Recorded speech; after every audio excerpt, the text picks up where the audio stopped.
Welcome back to my channel. It's Megan with Wild and Wonderfield Farm, and today I wanted to show you guys how I pot up my dahlia tubers inside on a grow rack so that I can take cuttings and multiply my plants before the growing season even begins. Now here I have a dahlia tuber that has already started to sprout. Your tubers may still be more dormant. This one's kind of funny because you can see that black circle where the seller circled an eye and then you can see where the sprout actually formed. So there might be an eye there that's just not awake yet, or it just might have been incorrect. I'll find out in the future. But I'm taking advantage of the fact that I had to move my tubers inside to my basement during that cold spell, because where I normally store them, it was hitting below 30. My tubers would have frozen if I had left them where they were. So I brought them inside for a bit, probably about 2 weeks, and here we are ready to do our cuttings. So simple supplies for cuttings: you need a tray that will hold water. I use my Bootstrap Farmer trays.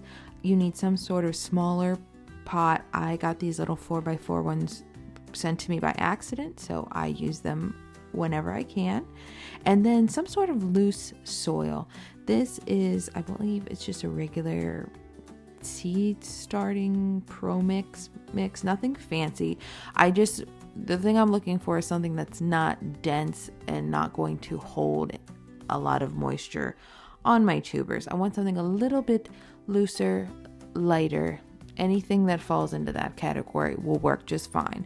They're not going to be in these pots for the long haul. So as you can see, I like to put my tubers in at an angle with the crown and the eye or sprout at this point exposed. I do like to make sure that I support the neck of the tuber with soil, because as I'm manipulating the tuber to take either cuttings or pools, I don't want to snap off the crown of my tuber. So I always make sure that it has a nice pillow for its little head and neck. Now we got lucky. We got 2 tubers in a row that have a nice sprout that's already rearing, ready to go. I'm going to try to show you later in this video a dormant eye and what that looks like and what to look for. So pretty simple process. Repeat, label, make sure you're labeling. Taking cuttings from dahlias is basically making free plant. Each tuber will produce multiple shoots, and each one will develop into a full-size plant that will give you tubers in the fall. I usually I try to keep it to around 5 cuttings per plant, depending on how many eyes are on the tuber and how productive they are. Once you take your first cutting, I'll show you this in a later video, but the plant will then send multiple shoots from that one spot. So a lot of people get concerned that their tuber has leafy gall because of the multiple sprouts that emerge, especially if your sprout broke off and you didn't notice, and then you just see the multiple shoots coming out. But leafy gall has a very distinct kind of like cauliflower appearance, abnormal formation that you can distinguish from new growth. Okay, so on this tuber, I'm going to be able to show you an example of 2 different things. A dormant eye, which this is why I have my little toothbrush. I don't know if you probably saw it sitting in the tray earlier, but if the vermiculite is blocking my view of the tuber, I'll just give it a little brush off, and right at the top you can see actually there are those two little bumps. Hopefully I will point it. Yeah, there we are. So those are the eyes, and the other ridges that I'm showing you along the body of the tubers, those are called lenticels, and hopefully I'm saying that right, but basically they're something that occurs when the tuber is exposed to a lot of moisture. They are perfectly normal. They don't hurt the tuber. They are not a sign of disease. So now you have an idea of what those look like.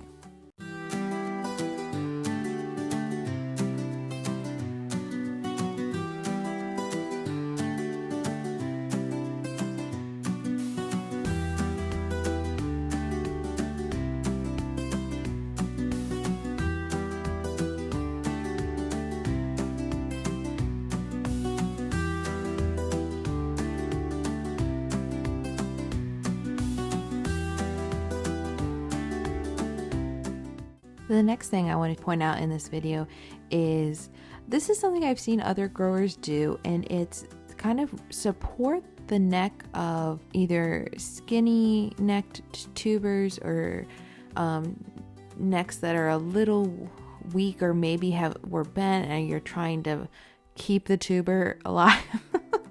keep it from breaking all the way is what I should have said. And they just wrap some little like masking tape around the weak point to help support it. And so this is something I haven't tried before. I'm trying it this year. I would never sell a tuber like this. One, you couldn't ship it without the neck breaking, but I am more than happy to plant a tuber like this or set it up in a cutting bed. Again, making sure that skinny little weak neck is nice and supported with a soil pillow, and it'll do just fine. I'm going to leave the tape on there. I don't think it'll harm anything. If it does, I will report back and let you know.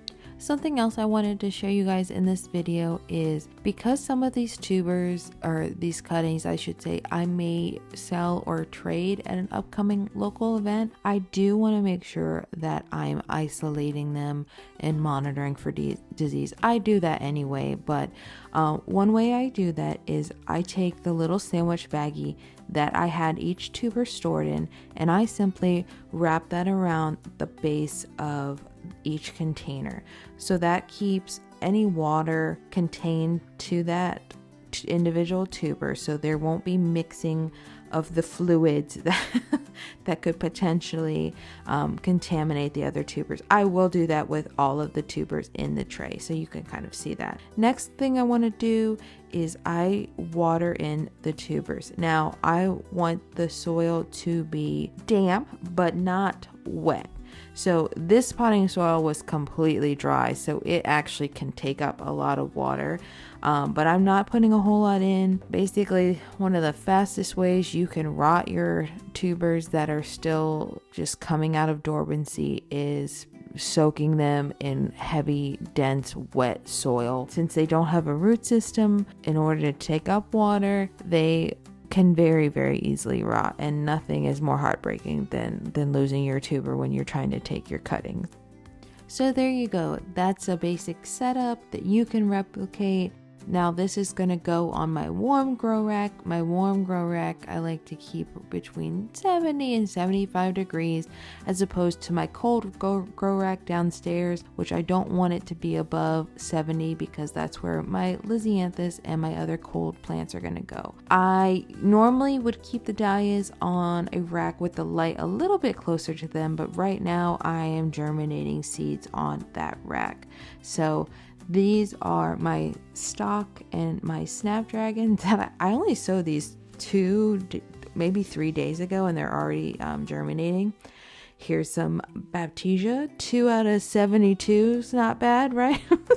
So once the snaps and the stalk germinate, they are going to move downstairs to the cold growing rack, and I'll have more room for the dahlia cuttings. This is Levi's Confessor, and it is getting really close to being able to take a cutting off of. So I will do that in a future video. That's just me checking the moisture, seeing if I need to mist these bad boys a little bit. I like to keep it a little bit damp.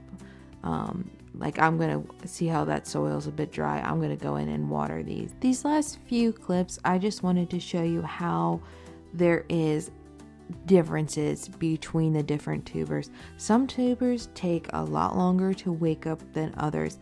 Some have a nice sprout already forming.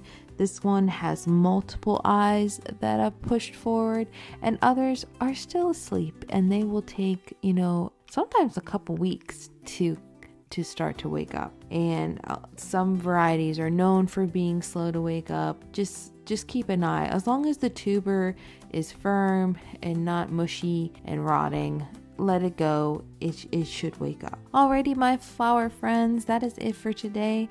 I hope you found this little video helpful.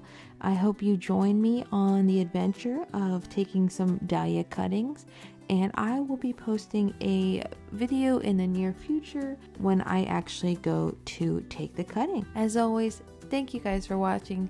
Thank you to everyone who has subscribed. I can't believe I'm over 500 now. That's crazy. I really appreciate it. And I will see you guys in the next video. Bye.